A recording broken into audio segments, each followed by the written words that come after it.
përshëndes të nderuar shikues, unë jam Matilda Mcini, do t'jemi së bashku në këtë transmetim të drejt për drejt në RTS 24. Dita e sot me 13 nëntori përkon me një lajm mjaft interesant dhe të rëndësishëm sa i përket Shqipërisë dhe rrugës së saj drejt integrimit europian. Sigurisht që dita e sot me përkon me samitin e parë të Romës, është një moment historik dhe shumë i rëndësishëm për Shqipërinë, një takim ndërqeveritar mes Shqipërisë dhe Italisë. Duhet ta theksojmë edhe një herë se është hera e parë që një vend antar i Bashkimit Evropian kryen një takim të tillë në nivele kaq të larta qeveritare me një vend tjetër jo antar, siç është Shqipëria. Kujtojmë se Shqipëria në fakt ka zhvilluar takimet të këtij niveli të lartë në rajon me Kosovën, disa herë me Maqedoninë e Veriut, me Malin e Zi, por në kushtet e një takimi ndërqeveritar kaq të rëndësishëm me një vend antar të Bashkimit Evropian në rrugën e saj në fakt drejt BE është hera e parë. Dhe sigurisht që unë do të kem kënaqësi të bëj një analizë të asaj çfarë do të sjellë ky takim. Marrëveshjet janë rreth 16 marrëveshje të cilat ka bërë me dije kryeministri Edi Rama që do të nënshkruhen gjatë takimit të ditës së sotme mes dy qeverive në Rom, dhe kujt do t'i shërbejnë më së shumti këto marrëveshje. A është një ndihmë kjo edhe për rrugën europiane të Shqipërisë? Kujtojmë se ka mbetur vetëm grup kapitulli i fundit i cili do duhet pra që më pas i japi dritën jeshile përfundimisht. Është deklaruar se data 17 do të përkoj edhe me konferencën e radhës ndërqeveritare, aty ku do të bëhet me dije zyrtarisht edhe hapja e grup kapitullit të fundit. Këto dhe shumë detaje të tjera se çfarë përfiton njëra palë dhe tjetra do të kem kënaqësi të diskutoj në studio me Alba Kepi, gazetare. Mirë se erdhët, Alba. Faleminderit për ftesë. Gjithnjë tentojmë të bëjmë ndoshta analiza mbi marrëveshjet apo mbi marrëdhëniet që ka patur ndër vite Shqipëria me Italinë. Sigurisht dita e sotme është një ditë e cila duhet mbajtur shënim. Besoj që edhe për Italinë është hera e parë që bën një takim të niveleve të tilla kaq të larta qeveritare me një vend jo antar. Si e cilësoni ose si është po themi klima edhe opinioni publik edhe në Itali për këtë summit të ditës së sotme? Interesi është i lartë, për vetë faktin se kujtojmë se në 6 nëntor të 2023-shit një mes Italisë dhe qeverisë shqiptare u nënshkrua pakti e migracionit, që do të thotë se sot 2 vite pas këtij pakti kemi një takim të tillë po të nivelit lartë dhe me mbërritjen e qeverisë shqiptare në Rom. Tu dua të korrigjoj pak, pasi vërtet kam parë dhe nga media që flitet si samiti i parë i këtij lloji që bëhet në Rom, por kujtoj se në po flasim me një vend jo antar të BE-s. Po, patjetër, por meqenëse se unë jam vetë dëshmitare e kohës dhe në atë kohë e kam ndjekur, në 12 shkurt të 2010-s një samit i tillë dhe një marrëveshje e tillë apo një partneritet i tillë strategjik i parë në llojin e tij është nënshkruar në Rom, po në 12 shkurt të 2010-s mes liderit dhe ish kryeministrit italian Silvio Berlusconi dhe kryeministrit shqiptar të asaj kohe Sali Berisha. Dhe që aty u vendosën bazat e partneritetit strategjik mes Shqipërisë dhe Italisë dhe lartëpamësia e rolit që Italia mund të kishte në rrugtimin e Shqipërisë drejt Bashkimit Evropian. Si vjet jemi në vitin e 15 nga nënshkrimi këtij partneriteti. Jemi në kushte të tjera apo jo? Po patjetër jemi në kushte të tjera, por dhe si e përcjellin mediat italiane, duke referuar dhe pyetjes tënde, është se do të rikonfirmohet ai partneritet strategjik i nënshkruar në 2010. Dhe një rrugtim i nisur në 1995, kur u rivendosën marrëdhëniet me Italinë. Në 2010 u nënshkruan rreth 73 projekte strategjike mes qeverisë shqiptare dhe qeverisë italiane për investimet e investitorëve italianë në Shqipëri. Si vjet kemi një këndvështrim tjetër. Kemi mbrojtje siguri, kemi energjinë, kemi migracionin, patjetër se patrullimin e rrojës bregdetare, kemi çështjet ekonomike, infrastruktura rrugore, po kemi edhe energjinë e rinovueshme në arsim dhe shëndetësi, po aq e rëndësishme. Në shëndetësi, për shembull, mund ta cekim me një herë, kjo lidhet për faktin e ministres shëndetësisë, e cila vjen nga një eksperiencë po në Rom, ku jetoj dhe punoj, që ka pasur një rol institucional menaxhues në një spital të rëndësishëm të Romës dhe sjell dhe synon të krijojë një pavion për foshnjat të sa përmindura në Tiranë. Por kjo pritet të nënshkruhet, të shikohet se do të jetë dhe marrëveshja, pikat e kësaj marrëveshje, kësaj partneriteti që do të bëhet në shëndetësi. kushtet që ti përmende dhe sektorul strategjik përmende tregojnë pikërisht ndryshimet që ka pësuar gjeopolitika ndërkombëtare nga 2010 deri në sot. Shohim se është fokusuar tek mbrojtja, shohim se Italia kërkon të krijojë tek ushtria shqiptare të jetë dhe jo vetëm trajnues, por të krijojë dhe kushtet që të përmirësojë dhe strukturën dhe infrastrukturën e mbrojtjes në Shqipëri. Po ashtu fokusi do të jetë tek patrullimi ujrave detare dhe kjo është në interesin e Italisë, sepse Italia gjithmonë ka qenë një nga vendet anëtare që ka marrë kryesinë e disa misioneve detare të Bashkimit Evropian në ujrat e Mesdheut, pikërisht për fragilitetin, ndjeshmërinë apo hallin e madh që ka Italia në menaxhimin e migracionit ilegal. Dhe sa i takon çështjes së sigurisë, dhe këtu Italia ka padyshim vëmendjen e shtuar, jo vetëm për rolin që ka marrë mafia shqiptare dhe trafiku i lëndëve narkotike duke pasur menaxhues klanet shqiptare dhe interesin e madh që ka Italia duke i mshuar, e kemi parë dhe operacionet, deklaratat, qoftë në nivel të lartë antimafjas, sa i takon alarmi që jep pikërisht fuqizimi i këtyre klaneve shqiptare. Por gjitha këto që thash, janë të vështrimi i Italisë. Mirë, dakord, me që u thelluam të kjo çështje sepse bashkë ne do të kemi mundësi të analizojmë disa pika të tjera, edhe që janë shumë të rëndësishme.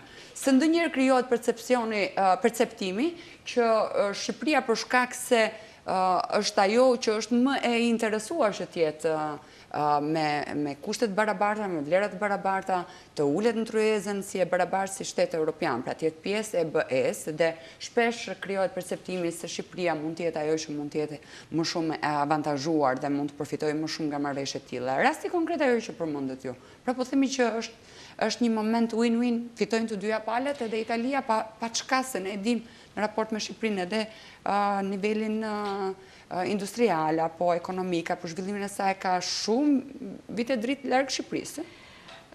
Edhe këtu unë do të sjell në vëmendje memorien historike. Më thoni ju, edhe publiku që po na ndjek, a ka pasur ndonjë kryeministër italian që ka qenë kundër rrugtimit të Shqipërisë në Europë? Sigurisht që ja. Ne gjithmonë kemi pasur një raport. Nuk tentojmë personalisht nuk tentoj do ta spekuloj, por po them që në situata të tilla ndonjëherë krijohet perceptimi që Shqipëria, që është vend i vogël me një zhvillim ekonomik relativisht të vogël krahasuar me Italinë, duket sikur ajo përfiton më shumë nga këto marrëveshje. Në këtë aspekt ishte më shumë. Ne përfitojmë në momentin që tashmë rrugtimi drejt Bashkimit Evropian, siç e thatë në prezantimin e hyrjes, ka vetëm pak hapa, ka vetëm një kapitull.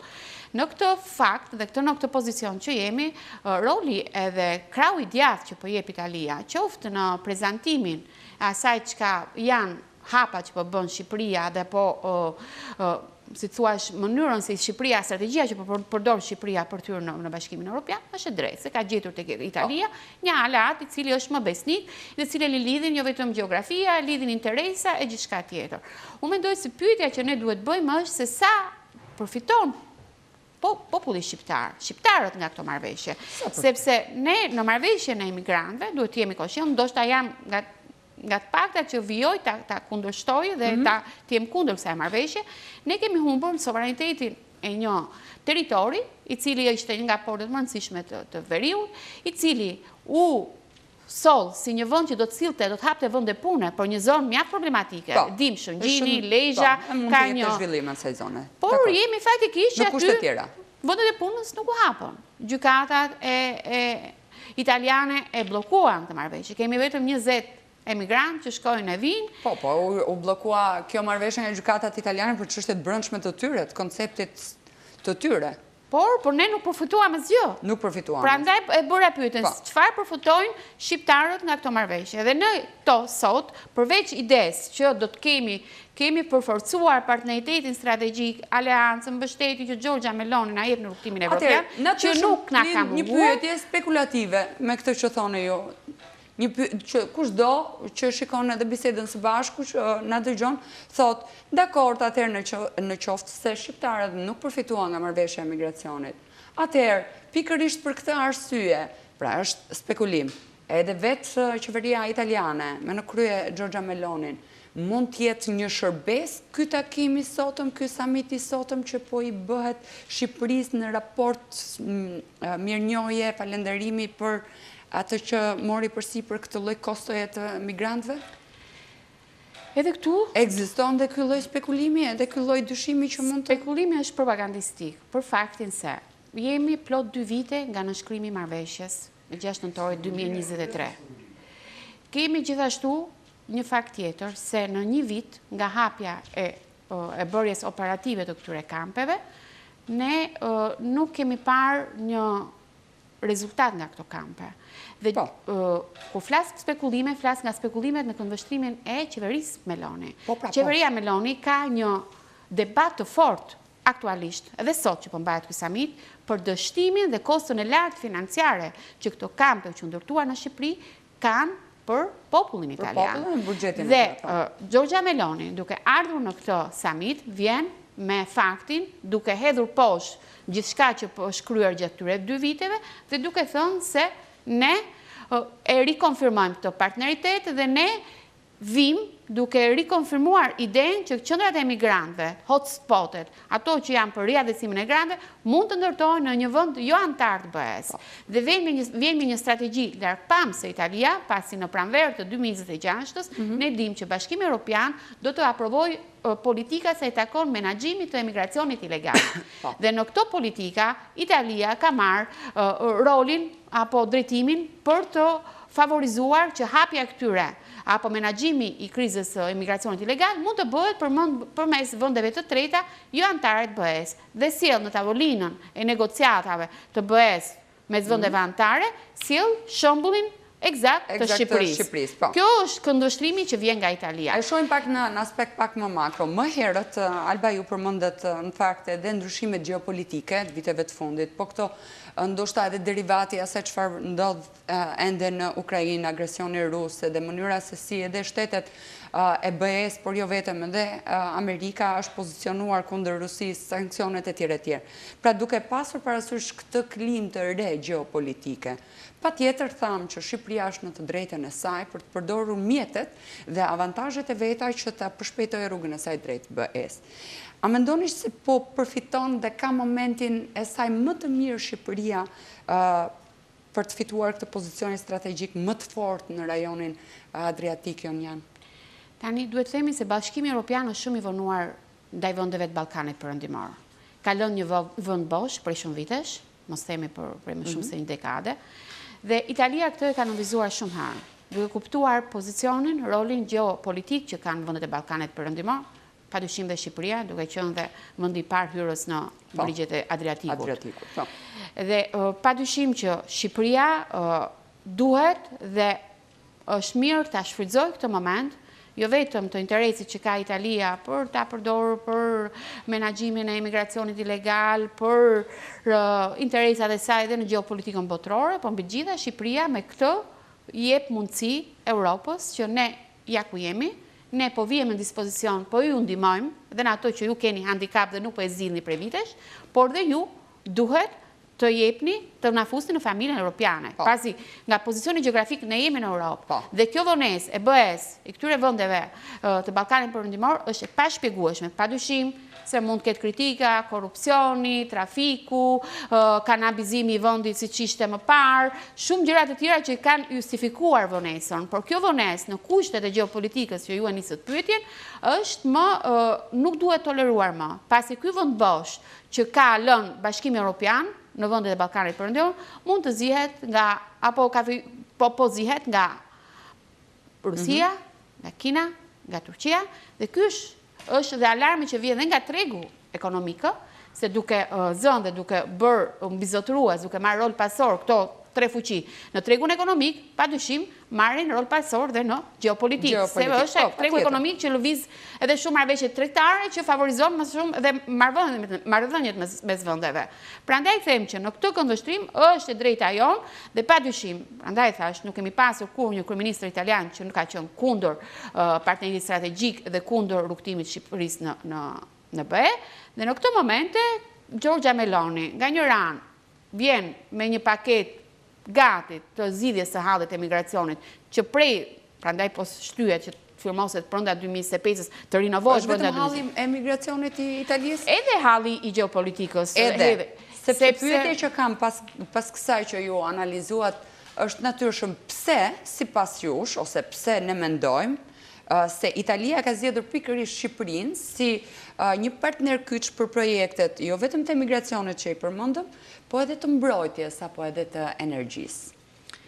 Por ne dim që kemi një marrëveshje, të gjitha këto që janë thënë sot, janë thënë plot një vit më parë, kur unë shkruan një tjetër vizitë që bëri gjysma e qeverisë shqiptare në aspektin e mbrojtjes, çfarë konkretisht lehtësie mund të japi Italisë? Lidhet me edhe ato çfarë unë përmenda më herët, agresioni ndaj Ukrainës, se edhe vendet anëtare të BE-s duhet fuqizohen në aspektin e mbrojtjes edhe ushtarakisht. Është plani i armatosjes Europës, që ka propozuar von der Leyen. Është një plan i mbështetur fuqimisht nga Giorgia Meloni, është një plan edhe i kritikuar fuqimisht, por fakti që Italia kërkon dhe investon dhe në infrastrukturën e mbrojtjes në Shqipëri tregon se kërkon të ketë një bazë apo një aleancë dhe në vendin që ka geografikisht më afër. Dhe mbi gjitha në atë sektor të mbrojtjes është edhe patrullimi i rojës drejtare. Nuk bëhet vetëm për fluksin e menaxhimit, por thuhet edhe për të përmirësuar, trajnuar edhe flotën shqiptare, sa i takon detit mesdhet, sa i takon brigjeve europiane. Të gjitha këto janë në fokusin e geopolitikës. Dhe për sa i takon investimeve tjera, marrëveshjeve tjera, mos harrojmë marrëveshjen e ujit, mos harrojmë tani te marrëveshja e ujit, shpesh pra tham konfliktet të ndryshme që kanë ndodhur gjatë këtyre viteve kanë krijuar probleme të mëdha jo vetëm në ujë, po edhe në prodhimin e energjisë. Ne dimë që deri para pak kohësh kur nuk ekzistonte kjo krizë, burimin e energjisë Shqipëria e kishte hidro, më së shumti. Këto konflikte sollën që edhe Shqipëria të krijonte hapësira të tjera me energji të rinovueshme. Në këtë pikë, në fushën e energjisë rinovueshme, çfarë roli luan marrëveshja italo-shqiptare me ndërkoneksion ndërtar? Shqipëria nuk ka aftësinë profesionale që ta zhvillojë këto. Dhe kjo dhe për një handicap që ka që nuk është vend antar i BE-s. Për të bërë projekte të tilla, duhen fonde të rëndësishme që të vinë nga BE-ja, që të vinë nga institucionet ndërkombëtare, që të vinë nga. Dhe për t'i marrë këto, mund të bëhen vetëm përmes marrëveshjeve me Itali. Për shembull, unë pak një javë më parë, pashëm në një panajër të turizmit, që quhet Bursa Mesdhetare, ishte parku i Bylisit, i cili kishte një fond prej 6 milion euro, edhe nga Bashkimi Evropian, por që kishte marrë Italia, sepse pikërisht për handicapin që ka Shqipëria që nuk është vendi antar i BE-s, për aftësinë profesionale. Kjo është disavantazhi i Shqipërisë, po. Sepse i shkon Italia dhe thotë, e marr unë për ju dhe unë të mbuloj dhe ta menaxhoj unë këtë fond, por unë të jap dhe të garantoj një park arkeologjik të strukturuar, të modern, që mund bëhet një vend atraktiv për turizmin. Por cili është benefiti Italisë në këtë rast? Menaxhon fondet. Vetëm kaq, po. Po, patjetër, menaxhon fondet, interesat e saj, burimet e saj profesionale, bën e rendit në listën e projekteve që merr nga BE-ja e gjithçka tjetër. Edhe realiste mund të jetë kjo, Alba, për ta realizuar si projekt kaq madhor? Realizohet, padyshim. Mund të krijojë pengesa, këtu flasim për pengesa edhe të brendshme, politikës brendshme të Italisë. Se nëse ne kemi ende debatin e çështjes së migracionit, fondet edhe financimi i madh që Italia po jep dhe kjo ka ngritur ato debatet e veta të brendshme, në rastin konkret mund të jetë shkëputur nga ky paraqekim, nga debati? Tu duhet kuptuar mënyra e përcjelljes së informacionit. Për shembull, në Itali kemi në këtë momente një debat të madh në parlament sa i takon manovrës së buxhetit, themi ne. Ajo që po ndodh këtu pak a shumë në Shqipëri për ta aprovuar buxhetin. Shpërndarja. Dhe këtu ekspertët ekonomistë në Itali kanë arritur të kuptojnë se brenda kësaj manovre të buxhetit, qeveria Meloni ka qenë e aftë që për të justifikuar apo për të mos ta nxjerrë mjaft publike paratë të mëdha që kanë nxjerrë për ndërtimin e qendrave të emigrantëve që gjatër, ka lëvruar një tjetër fond brenda këtij buxheti për 70 milion euro. Por kanë qenë ekspertë ekonomistë që kanë zbardhur.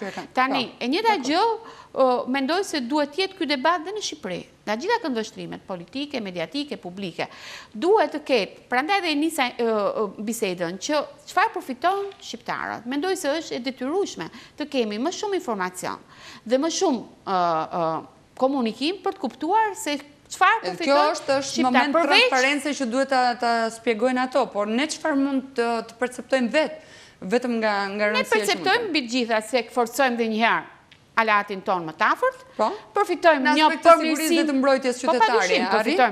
Përfitojmë një përmirësim dhe një modernizim të strukturës së mbrojtjes, strukturës patrullimit detar, përfitojmë sa i takon dhe projekteve strategjike, që janë dhe për ujin dhe për energjin, por këto duhet kuptojmë se nëse këto projekte dëmtojnë pasurin kombëtare, dëmtojnë jetën e komunitetit ku kalojnë këto linja ujore, ndërujore, mbi tokë, nën tokë, a janë të dëmshme, a janë të pajtueshme me atë që është jo vetëm sovraniteti dhe pasuria jonë kombëtare, dhe për këto duhet përmirësuar kultura e debatit në Shqipëri, dhe sa i takon çështjeve të tjera të shëndetësisë, mendoj se në shëndetësi të paktën për momentin kjo që është zbardhur deri sot, është projekte dhe ka dhe një pikë tjetër që është krijimi një platforme strategjike për investimet e italiane në Shqipëri. Kjo platformë uroj që të jetë një platformë sa më transparente, pasi mendoj se një nga me studim patjetër.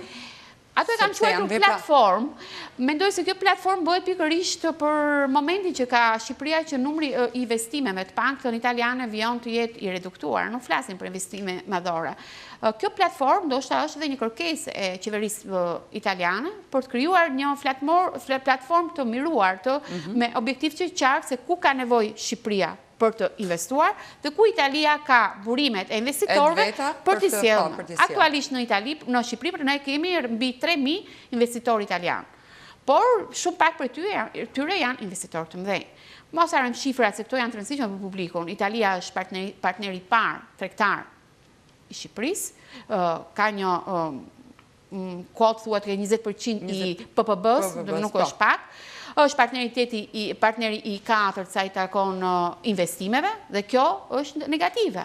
Pra Italia, një vend që shfaqet kaq aleat strategjik në geopolitik, në mbrojtje, në rrugtimin tonë evropian, sa i takon investimeve, është i 4 në Shqipëri. Pse ndodh kjo? Sepse ka diçka që nuk shkon. A jep emancipim ekonomik dhe strategjik vendit kjo marrëveshje, apo ngret dyshime që mund të ketë në thonjza të një shkelje të sovranitetit shqiptar? Kjo imbetet... Nëse nuk kemi transparencë se çfarë përfitimi direkt kanë qytetarët shqiptarë. Kjo është shumë e rëndësishme, sidomos në këto projekte të energjisë, të ujit, këto janë disa pika të cilat mund të lënë shtek për të bërë pikpyetje. Dhe mungesa e informacionit padyshim që ngren pikpyetjet të këto pikpyetje të tjera. Pasi thamë, mënyra si u menaxhua ajo e paktit e migracionit u bë menjëherë kur ne në një ditë të bukur, një takim të tyre në Rom, u shfaq pakti pa ditur asgjë. Por urojmë që sot të paktën përfaqësuesit e shtetit shqiptar, të cilët nisin takimin në orën 11:30 dhe që nuk do të kenë një konferencë me gazetarët, po do të ketë një deklaratë mediatike, të jenë dhe përfaqësues të interesave të shqiptarëve. Pra, të mendojnë mirë kur në shkruajnë këto marrëveshje, se nuk është vetëm një marrëveshje për forcuar në letër, por edhe një marrëveshje, sepse bazat e këtyre marrëveshje janë hedhur që një vit më parë, që kur erdhi gjysma e qeverisë që thash në Ministrinë e Jashtme italiane. Në bën kjo ne, Alba, pra edhe ky avancim, edhe ky samiti ditës së sotme në këto nivele, vazhdimësia e marrëveshjeve të nënshkruara shumë herët, partneriteti strategjik për gjatë gjithë kohës, mbështetja gjatë gjithë kohës na e përforcon pozitat se Italia mund të jetë avokati më i fortë dhe avokati mbrojtësi i Shqipërisë drejt BE-s. Jemi në grup kapitullin e fundit. Pjesa më e madhe e punës të themi, më shumë se 1000 ekspertë janë në terren për ta parafruar dhe për të nxituar drejt rrugës. Na mbron? Po padyshim, mos harrojmë se Italia është dhe bën një konsulencë mjaft mirë sa i takon reformave administrative, reformave në policinë penitenciare, reforma në siguri, ka punuar u bë vite që jep konsulencën. E sa ne dim që një grup i mirë prokurorësh të Spakut trajnohen në antimafia në Romës. Pra të gjitha këto bëjnë që Italia të japë jo vetëm avokat, po të japë dhe garancinë e saj, se duke thënë se unë po trajnoj prokurorët e Spakut, unë në një farë mënyre bëhem dhe garanti këtyre personat të cilët i sjellë për trajnuar dhe i sjellë për të garantuar sigurinë drejtësi në Shqipëri. Por këtu kemi një ndërshkëmbim marrëdhëniesh, raportesh, që në këtë situatë gjeopolitike secili mundohet të mbrojë interesin. U mendoj se interesi i madhor i Italisë janë këto që ne trajtuam. Ne duhet kuptojmë dhe ngrenë debati se marrëveshjet që po nënshkruan për te interesit të rrugtimit evropian benefitin tonë. Respektojnë të paktën të drejtat, lirit dhe pasurinë kombëtare shqiptare. Kjo është mjaft e rëndësishme. Atëherë këtu natyrisht vjen pyetja tjetër. Cilat janë rrisqet kryesore që shqiptarët duhet të dinë nga ky bashkëpunim, qoftë në migracion, qoftë në borxhe, në përfitime, të gjitha ndarje të përfitimeve, kostove, pra deri ku, sepse ka benefite, po ka edhe rrisqe, pra deri ku janë rrisqet? Risku i parë është të ketë më shumë transparencë. Mungesa e transparencës ne na ngre dhe na bën të kemi pyetje, debate, tavolina dhe dyshime dhe abuzime, se ka dhe abuzime në shumë raste kur mungon transparencë. Pra, mendoj që informacioni sakt do të eliminojë gjithçka të tillë. E dyta, ne duhet kujtojmë se sa herë që nënshkruhen marrëveshje të tilla, gjithmonë ka një grup ekspertësh, grupe teknike, edhe sot në atë takim kemi takime dypalësh mes ministrave përkatës, të cilët hartojnë dhe pikat e këtyre marrëveshjeve. Dim se pas marrëveshjes së emigrantëve u arrit marrëveshja e pensioneve. Dhe kjo ishte një mbyllje e suksesshme pas një rrugtimi mbi 13-15 vite. Do me thonë, këtu janë ato të cilat mendoj që duhet favorizuar interesi i kombit, interesi i shqiptarëve. Sa i takon transparencës, sa i takon debate që më bërë pyetje, ne kemi një tjetër handicap kushtetues, mungojnë referendumet. Në qoftë se në Itali, nuk flasë për banesa, nuk flasë për shate, nuk flasë për rrugë, flasë në qoftë se një pushtet lokal vendos të për një interes publik do ndërtoj një fabrikë o një rrugë të fshatit, do të shkulli 2 rrënjulli shekullor, aty bëhet një protest dhe në nivel legislativ bëhet një referendum nëse banorët e asaj qyteze, ati komuniteti, lejojnë që ato ullin shekullor, ai ullishte, të shkullet apo të shkatërohet. Ne në Shqipëri këtë nuk e kemi këtë luks. Dhe kjo është një mangësi e sistemi demokratik. Po kjo është e brendshme. Po e brendshme, por ne duhet të mësojmë dhe këti fakti. Gjitha forcat politike. Kjo mund të jetë një garanci, thonë ju, për mbrojtjen që mund të ketë qytetari për veten. Nëse ato projekte energjetike, në ato projekte të energjisë rinovueshme, ato projekte mund të krijojnë dhe pala që jam në energjisë erës. Po. Mund të prishin peisazhin natyror, mund të prishin bukurinë natyrore, mund të prishin fshatra, mund të prishin qytet. Qoftë se ne do kishim një referendum, referendumi i një komuniteti të caktuar nuk do t'i lejonte ose mund t'i pranonte. Në qoftë se ai vendos që nuk i prishin punë as shtëpit, as ekonomisë vende, as lokale, as gjithçka zgjidhet.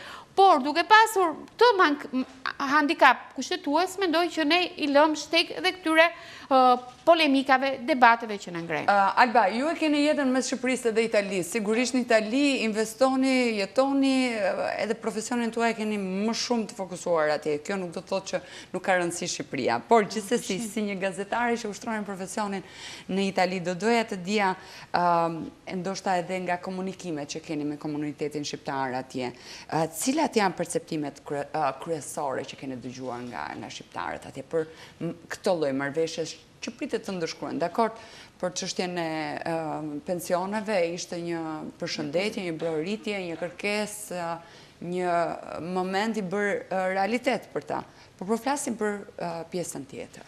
Pra për këto marrëveshje që tashmë ne diskutojmë se do të nënshkruhen mes dy qeverive. Së pari të japë këndvështrimin e sipërmarrësve shqiptarë, dhe nuk janë pak. Çdo viti numri i tyre rritet. Dhe kërkesa e tyre, apo kritika e tyre është që të jenë të përfshirë dhe këta sipërmarrës shqiptarë në Itali, të përfshirë në këto tavolina, në këto projekte. Sepse do ishte mirë që si investon, një investitor, një shqiptar, i cili ka arritur një status dhe një nivel sipërmarrje të aftë për të konkuruar dhe për të ullur në tavolina, do të ishte besoj një prioritet, sepse tjetër ndjeshmëri ka sipërmarrësi emigrant shqiptar, vjetër dëshmëri ka një sipërmarrësi huaj që shef vetëm interesin e biznesit të tij, kurse ai mund ta ketë lidhje shpirtërore. Edhe pak më emocionale. Po patjetër, po edhe vendin ndoshta do kërkon të investojë aty. Po edhe për çështje edhe krenarie, jo vetëm emocionale, po edhe një krenari, një arritje profesionale. Sa i takon këndvështrimit në fushën e arsimit, dhe kjo është mjaft e rëndësishme, pasi ky ndërshkëmbim, këto marrëveshje influencojnë si në brezin e dytë të emigrantëve shqiptarë, të cilët janë rritur e shkolluar në Itali, si të atyre që janë në Shqipëri, dhe padyshim ne emigrantët paktën i kanë rritur me një lidhje prap shpirtërore dhe kokën brapa, kur i thonë ke vendi i origjinës. Sa i takon marrëveshjet të pensioneve, unë meqense madhe, unë bëj dhe një apel, pasi kam përcjellë dhe zërin e atyre emigrantëve, ka një vonesë nga Instituti Shqiptar i Sigurimeve në përcjelljen e dokumenteve. Marrëveshja është arritur, Instituti Italian i Sigurimeve ka plotësuar modulet e emigrantëve të cilët përfitojnë nga marrëveshje. Problemi është këtu. Kthimin e dokumentave, pasi dim që janë bashkimi vite, ka një vonesë dhe ndoshta edhe ky takim i sotëm mund të shërbejë për të ngritur zërin dhe për t'i thënë, sepse çdo vonesë e tyre është një muaj pension që ikën, por edhe një jetë që ikën, sepse janë gjithë në moshë pensioni, janë gjithë në kushte o sëmundje o invaliditeti që kërkojnë të kenë një jetë dinjitoze. Këtu pastaj futemi tek probleme që ka sistemet e brendshme, digitalizimi. Po, në këto tavolina u arrit marrëveshja e pensioneve. Në këto tavolina mund të ngrihet dhe apeli që të përfitohet dhe të ose të krijohen kanale për përshpejtimin e këtyre marrëveshjeve. Tani folëm për perceptimin e shqiptarëve emigrant në Itali, po flasim pak për perceptimin e italianëve. Pra si ata e shohin, kanë dyshime, janë euforik për këto lloj marrëveshjesh që Shqipëria ka me Italinë ose Italia me Shqipërinë? Perceptimi i tyre apo ndjeshmëria e tyre më e lartë është... Nuk po flasim vetëm për nivelet e sipërmarrësve shumë të larta. Patjetër, për nivelin mediatik publik. Perceptimi i parë është nëse këto marrëveshje cënojnë apo jo suverenitetin e tyre. Jo, taksat e tyre, xhepat e tyre, më kupton. Në qoftë se Giorgia Meloni kritikohet për marrëveshjen e emigrantëve, nuk kritikohet sepse preku suverenitetin shqiptar, pse bëri këto. Kritikohet se kjo kostoj lartë financiare nuk ishte parashikuar që dilte nga buxheti i shtetit italian. Shihet në vëmendjen e një vendi i cili ka thithur një numër të lartë turistësh italian, shifrat e 2024 thonë se janë mbi 10, gati 12 milion italian që kanë vizituar Shqipërinë në 2024, për 2025 nuk e kam shifrat. Edhe kjo shihet në këndvështrimin e një vendi i cili mund të jetë një mundësi për të kaluar pushimet, qoftë nga pozicia e afër gjeografike, por padyshim ka dhe prekupimet e asaj çka operacionet sjellin, atë çka ishte dhe lajmi i djeshëm që u bë mbikëqyrja apo bilanci i operacionit të mbikëqyrjes arore të plantacioneve të kanabisit, që tregojnë se vijon të jetë ky problem, pasi unë në krahasimin e shifrave që kam në arkivin tim, janë pothuajse të njëjtat me të një viti më parë, do që thotë që problemi, fenomeni ekziston. Por të gjitha këto, Italia tashmë fokusin kryesor ka dhe në atë çka arena ndërkombëtare sjell. Nëse Italia do të pranojë të marrë pjesë me trupa në ato që është kërkesa e ditës që të ndihmojë Ukrainën dhe me forca ushtarake, pasi pati një lëkundje të Meloni gjatë orëve të fundit që ndoshta mund ndihmonte. Pra, problemet lidhen në të gjithë këto pra ka njësër problemesh e dyshimesh të tjera që nuk lidhen domosdoshmërisht vetëm me Shqipërinë. Ne duhet presim sot kush do të jetë deklarata përbashkët e tyre dhe si do të reagojnë agjencitë kryesore të informacionit edhe mbi gjitha dhe mediat nesër. Pasi këtu lajmet bëhen shumë virtualisht, por mjaft e rëndësishme janë mediat e shkruara, sidomos ditën e do të vinë nga burime zyrtare të atyre, se ne mund të analizojmë, mund të hamencojmë, mund të kthehemi në retrospektiv historikun e marrëdhënieve të dy palëve, por çështja është sigurisht ato bëjnë evidencat. Alba e përmendet edhe më herët, pavarësisht se ne u fokusuam pak te mbrojtja, siguria edhe migracioni, po ka rëndësi për, sidomos për shqiptarët ka dhe aspekti shëndetësor, shëndetësia. Dhe fati mirë është se edhe Ministria jonë e shëndetësisë ka një eksperiencë të jashtëzakonshme profesionale në aspektin shëndetësor me Romën. Cila do të jetë rëndësia e aspektit shëndetësisë edhe mjedisit që përmenden si fusha bashkëpunimi? Dhe që si pasur çfarë hapash duhet të bëjë Shqipëria edhe në përmirësimin e një prej shtyllave kryesore të saj, siç është shëndetësia? Së pari, duke parë këtë linjë agent paraprake që na është përcjell, fakti që po im shohë të shëndetësisë, sidomos në atë të foshnjave, të fëmijëve, mendoj se kjo është pikërisht dhe një alarm konkret që vjen nga Roma. Unë vetë kam dëshmuar dhe kam parë që në repartin e spitalit Bambino Gesù të Romës ka një shqetësim të disa fëmijëve që vinë në Shqipëri me probleme serioze, do të thotë që ka një mungesë kurimi të duhur, dhe kjo mendoj se ka qenë dhe alarmi parë që dhe Ministria e re shëndetësisë ka kërkuar dhe insiston të ketë si strukturë në Shqipëri. Edhe kjo është gjë e mirë. Po patjetër, sidomos kur flasim për shëndetin. Ajo është një jo vetëm tek foshnjat, jo vetëm në aspektin neonat, po edhe në strukturat të tjera. Dhe megjitha është ajo që ka vetë ministra ka deklaruar që momentin kur mori drejtimin e ministrisë që të mbulonte mungesën e medikamenteve, sidomos të personave të cilët janë me smundjen e kancerit, dhe mendoj se ajo ka një eksperiencë të duhur që mund të ndihmojnë në të drejtim dhe çaj këtë lloj boshllëku që ka Shqipëria që her pas here denoncohet nga gazetarët e terrenit që mungojnë medikamente, ka vonesa dhe pa shpjegueshme, pa pajtueshme fakti që të gjithë të sëmurët me kancer duhet vinë të kurohen në Shqipëri, duke sjellur një torturë më të madhe të sëmurëve që vinë nga në kënd Shqipërisë për të kuruar në Tiranë. Sa i takon mjedisit, dhe këtu uroj që jo vetëm mjedisit, por është dhe mbrojtja civile, një tjetër pikë që ata do të bëjnë marrëveshje. Tek sa i takon mjedisit, mendoj uroj që të krijohet kultura e duhur për të pasur dhe ndjeshmërinë që në kulturën shqiptare për të mbrojtur mjedisin, po dhe kulturën e duhur që kur nuk duhet makina mos merret dhe mos të ndosim ambientin aty ku jetojmë dhe rrisim fëmijët. Dhe çështja tjetër është që ne të gjithë të jemi koshient se çdo akt dhe çdo gjë që nënshkruhet duhet të jetë mbi gjitha parësor në interesin tonë. Alba, do të ndalem edhe tek një pyetje e fundit. E thamë, kemi thënë, është shumë mirë, duhet bëjmë më shumë Shqipëria të jetë pak më transparente me investimet që bën etj, edhe si një detyrë që i adresohet qytetarëve, por kur flasim për marrëveshje apo aleat strategjik të niveleve të tilla siç është Italia, a mendoni se Shqipëria duhet të lëvizë drejt diversifikimit të partnerëve, jo vetëm Italinë, që të mos mbetemi të izoluar që kemi vetëm një që na mbështet, por siç ndodh tashmë marrëveshje dhe bashkëpunimi me Italinë, ta shpërndajë dhe ta diversifikojë edhe me shtetet tjera. A kemi këtë kapacitet? Jo, kjo mund të arrihet vetëm kur të hyjmë në Bashkimin Evropian. Diversifikimi i strategjisë, aleatëve strategjik mund të arrihet vetëm brenda familjes së BE-s. Ne kemi nevojë të kemi aleat strategjik italin. Kemi nevojë për të hyrë në BE, kemi nevojë për të hyrë në BE për të forcuar ekonominë, për forcuar reforma, për forcuar sigurinë, për të forcuar dhe luftën kundër trafikut e trafiqeve ilegale.